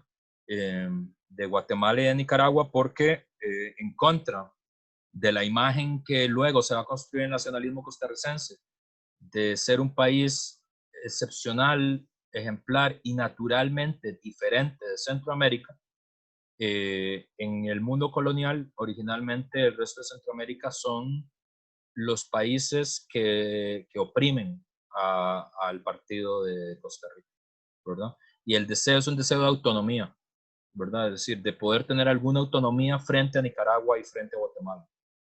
O bien para permitir el comercio, o bien para no pagar impuestos, o bien para que se les conceda el arzobispado, ¿verdad? Porque durante mucho tiempo los que tenían universidad, los que tenían arzobispado, era el resto de Centroamérica, ¿no? Costa Rica no tenía, ¿verdad? Es decir, San Carlos de Guatemala es una universidad colonial. Antes de que existiera Guatemala ya está San Carlos, ¿verdad? La Universidad de Costa Rica es reciente y la anterior también es reciente, ¿verdad? Igual el arzobispado, ¿verdad? La primera vez que la iglesia costarricense tiene un poco de autonomía es con Florencio del Castillo, ¿verdad? Antes de eso dependía de León, ¿verdad?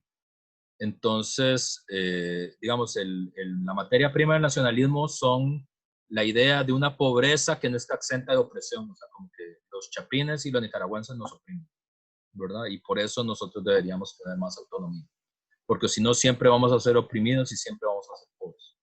Esa es la idea que tienen las élites coloniales costarricenses. Entonces, fíjense que la pobreza no es vista como un valor, es un disvalor, que es indigencia en realidad. La idea de la solidez institucional ¿de dónde viene? ¿Cómo era la forma anterior? O sea, ¿con qué material se construye la idea de la solidez institucional? Con la lealtad y la fidelidad a la corona, con la lealtad armada al imperio colonial, ¿verdad? En este momento no existe todavía el valor de país de paz, eso aparece después, ¿verdad? Sino que en las élites coloniales, una de las cosas que le recuerda a la corona y les dice, hey, ustedes nos deberían apoyar en contra en nuestros reclamos contra los guatemaltecos y los nicaragüenses, porque nosotros fuimos los que combatimos por la preservación del imperio colonial español, ¿verdad?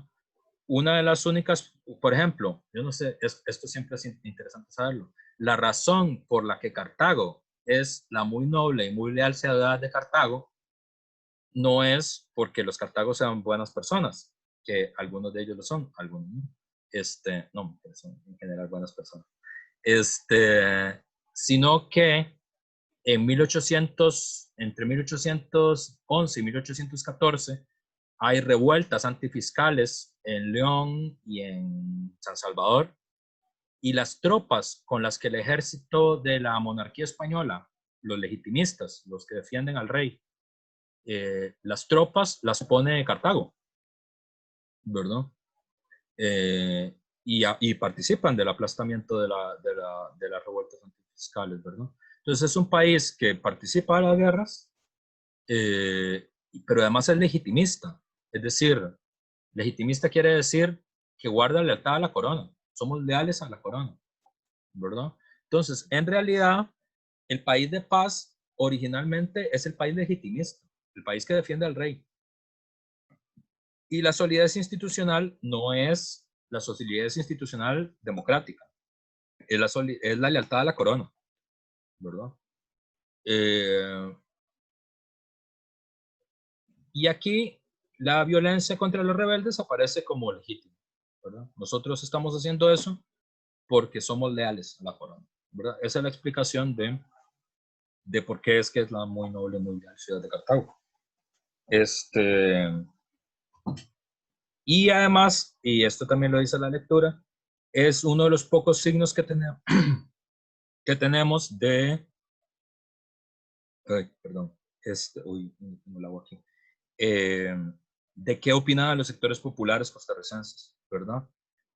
Porque el registro que tenemos es que, bueno, que digamos, los sectores populares, la gente del común de Cartago participa como parte del ejército legitimista, aplasta el levantamiento en Nicaragua y en El Salvador. Y sabemos también que lo que llevaban de estandarte para protegerlos era, nunca adivinarán esto, la Virgen de los Ángeles, obviamente, ¿verdad? Era la negrita, ¿verdad? Entonces, esa identificación, digamos, con el catolicismo mariano es muy antigua y es de las primeras cosas que registras. O sea, es decir, el país es un país, eso no es tan nuevo, es un país de mayoría católica, todavía hasta nuestros días es un país claramente de mayoría católica. Por primera vez, no abrumadoramente de mayoría católica, sino que hay como una tripartición, ¿verdad? Creo que la última encuesta creo que la del CIEP, no, la del CIEP no. Ahora tengo dudas si es la del CIEP o si la del Observatorio de la Religión de la ONU. Tengo dudas sobre la fuente.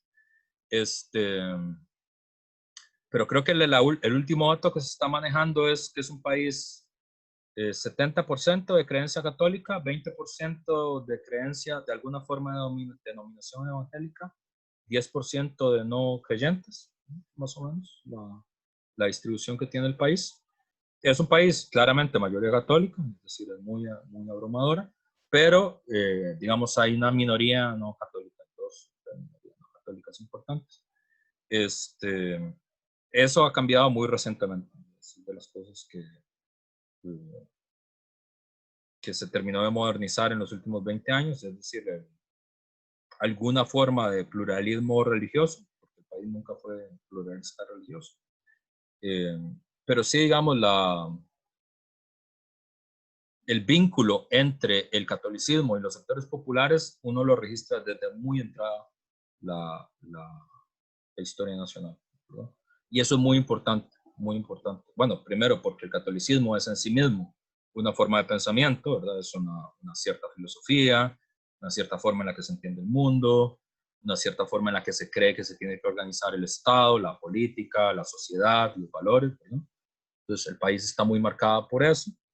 Es una tradición muy importante y en dos manifestaciones, en la forma de catolicismo mariano, ¿verdad? Pero no es cualquier forma de catolicismo, sino que es catolicismo mariano, la devoción a la Virgen María, y en forma de catolicismo social.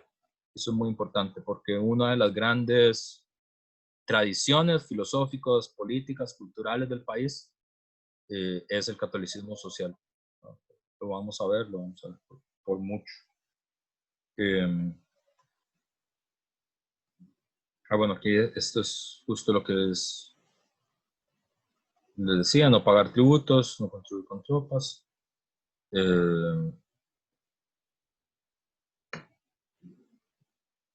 Entonces, esta cosita que está aquí, ¿verdad? La lealtad hacia la monarquía, luego se va a desplazar hacia la idea de la vocación de paz, ¿verdad?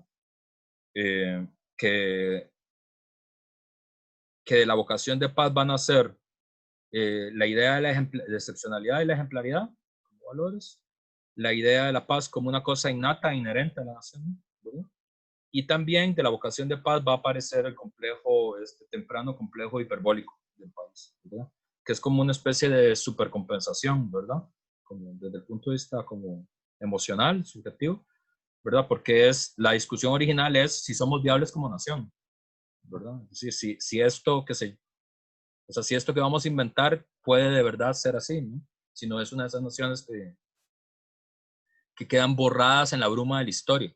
Eso siempre estuvo ahí, todavía hasta el año 2000 es ese lenguaje que usa Arias, es decir, la idea del país que es borrado por la historia, que es disuelto por la historia, nunca se ha ido, y entonces una especie como de sobrecompensación, ¿verdad?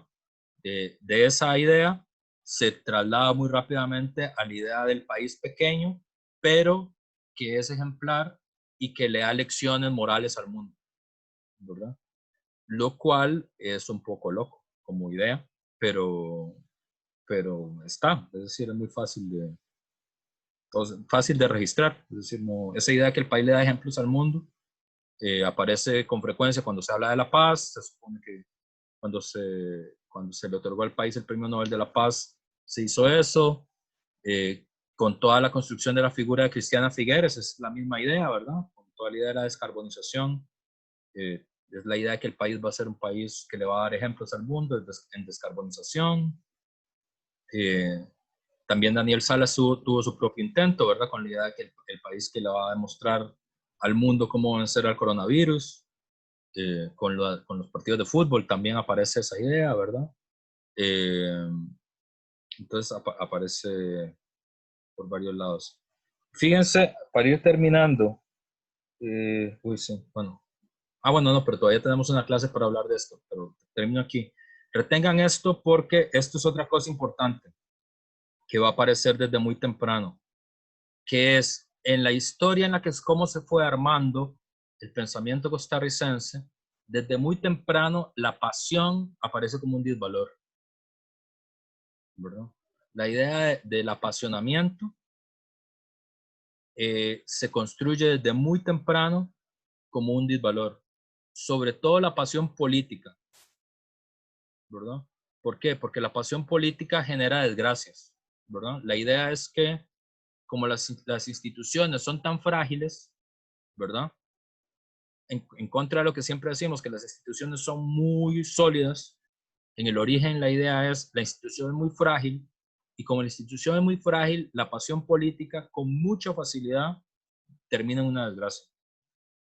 Pero más en general eh, está anclada en una desconfianza que tiene la modernidad sobre las pasiones, ¿verdad?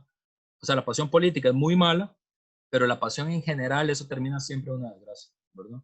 ¿Dónde se puede ver eso muy claramente? En Elisa del Mar, de Manuel Argüello Mora, que es uno de los primeros grandes escritores nacionales, ¿verdad? Es uno de los autores que forjan, digamos, se supone, o sea, es obligatorio. Si ustedes leen Historia de la Literatura Nacional, aparece ahí Manuel Argüello Mora. Y esta historia de Elisa del Mar es una de las primeras. Y la descripción, que es una descripción sobre la muerte de Mori Cañas, 1856. Este es un cuento que está ubicado en ese periodo. Y la descripción que se hace de Elisa es esta, ¿verdad? Elisa era sensitiva, como todas las flores y avecillas de su género. Elisa juzgaba de los sucesos no según su inteligencia y su razón, sino conforme se lo indicaba el corazón, que es el instinto de las mujeres. La cabeza se engaña a menudo, el corazón raras veces, ¿verdad? Entonces, desde muy temprano, tanto en el aspecto del pensamiento racional, en el terreno de la filosofía, como en el terreno de las ficciones literarias, la pasión quedó conectado primero con lo femenino, ¿verdad? Que eso no es novedoso. O sea, la modernidad un poco ha hecho esta cosa patriarcal, digamos, de vincular la razón a los varones y la pasión a las mujeres. Pero en nuestro país, digamos, en la literatura nacional aparece eso. Elisa del Mar, que es uno de los primeros personajes de la literatura nacional, aparece como una mujer sensitiva, del corazón, ¿verdad? Y parte de la desgracia en la que termina todo tiene que ver con esa cosa de la pasión de Elisa. Y desde muy temprano, y aquí termino, la idea de la pasión como una cosa que hay que dominar, que hay que evitar, que hay que controlar, que hay que domeñar, que si se pudiera, habría que prohibirla, pero no se puede prohibir la pasión, es muy temprano en la historia del país, esa idea de la pasión, ¿verdad? Por eso, ya ahora sí con eso termino, en general en el país la idea del apasionamiento es mal visto, siempre, ¿verdad? Una de las primeras, si tienen amigos extranjeros, pregúntenselo porque es muy divertido, ¿no? Siempre que pasa, ¿verdad? Una de las primeras cosas que le pasa a los extranjeros en general cuando vienen a quedarse al país es que muy rápidamente alguien, cuando está hablando, cuando está discutiendo sobre algo, le dice, hey, pero tranquilo, ¿por qué está enojado? ¿Verdad? Y normalmente la persona lo que le responde, no, yo no estoy enojado, así hablo yo, ¿verdad? Eh, y es muy raro porque nosotros asumimos, digamos, como que alguien defienda como con beligerancia su punto de vista, significa como que hacemos una conexión inmediata entre beligerancia, apasionamiento, desgracia, esto va a terminar mal. Entonces hay que domeñarla antes, hay como que frenarla antes, ¿verdad? Eh, por eso la imagen de ser malcriado es una imagen que es muy potente como ahí en la cultura profunda del país, ¿verdad? Que es una frase que usamos mucho, que reconocemos mucho, que todos entendemos, y es un poco difícil de decir con precisión como en qué consiste, ¿verdad? Es como un saber compartido que tiene que ver con conectar con esta cosa, con la idea de que las pasiones tienen que ser dominadas, porque si no eso va a terminar en una desgracia, ¿verdad? Donde es más fácil ver eso es en la literatura, pero también en los textos oficiales, o sea, en los textos racionales, de filosofía, de política, de historia, eso también.